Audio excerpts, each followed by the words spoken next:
केंद्र सरकार ने शुक्रवार को सुप्रीम कोर्ट में वक्फ संशोधन अधिनियम 2025 की वैधता को चुनौती देने वाली याचिकाओं पर अपना जवाब दाखिल कर दिया।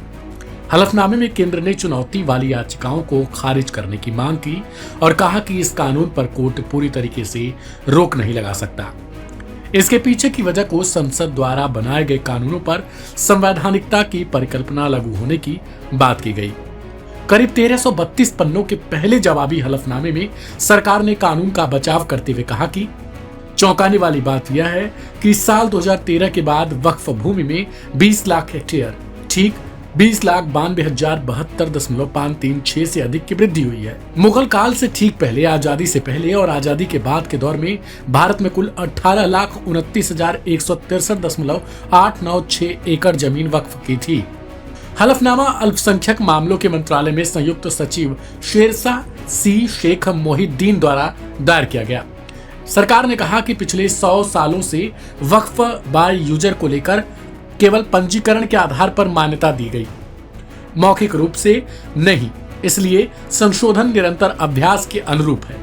केंद्र सरकार ने कहा कि सरकारी भूमि को जानबूझकर या गलत तरीके से वक्फ संपत्ति के रूप में चिन्हित करना राजस्व रिकॉर्ड को सही करने के लिए है और सरकारी भूमि को किसी धार्मिक समुदाय की भूमि नहीं माना जा सकता। केंद्र सरकार ने यह भी कहा कि अदालत संसद के बनाए गए कानून पर रोक नहीं लगा सकती। केंद्र के हलफनामे में क्या कुछ रहा? केंद्र के हलफनामे में कहा गया, संसद द्वारा पारित कानून को संवैधानिक रूप से वैध माना जाता है। ये संशोधन संवैधानिक तौर पर वैध है।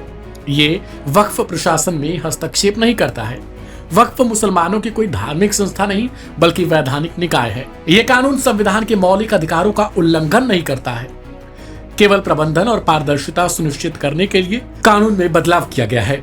वक्फ नियमों में अधिकतम केवल 2 गैर मुस्लिम सदस्यों को ही अनुमति है। संशोधन सुनिश्चित करेगा कि किसी को भी कोर्ट तक पहुंचने में कोई दिक्कत ना हो। संशोधन न्यायिक जवाबदेही लाता है और ठोस अधिकार पर है। संशोधन मुस्लिमों की आवश्यक धार्मिक प्रथाओं का सम्मान करता है। केंद्र सरकार की ओर से सुप्रीम कोर्ट में कहा गया कि यह कानून संयुक्त संसदीय समिति की सिफारिशों पर बनाया गया है, जो संसद के दोनों सदनों में लंबी बहस के बाद तैयार की गई विस्तृत रिपोर्ट पर है।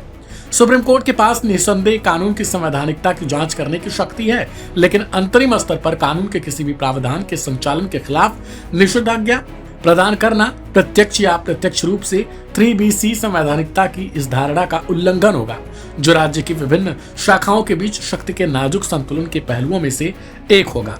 गौरतलब है कि केंद्र सरकार द्वारा लाए गए नए कानून को लेकर कई दिनों से बवाल मचा हुआ है। अब इस पर केंद्र सरकार ने आखिरकार सुप्रीम कोर्ट में अपना हलफनामा दायर कर दिया है। देखना दिलचस्प होगा कि अगली सुनवाई के दौरान अब इस पर सुप्रीम कोर्ट क्या कुछ एक्शन लेता है। इस रिपोर्ट में इतना ही। तमाम अपडेट के लिए सब्सक्राइब करें लाइव हिंदुस्तान।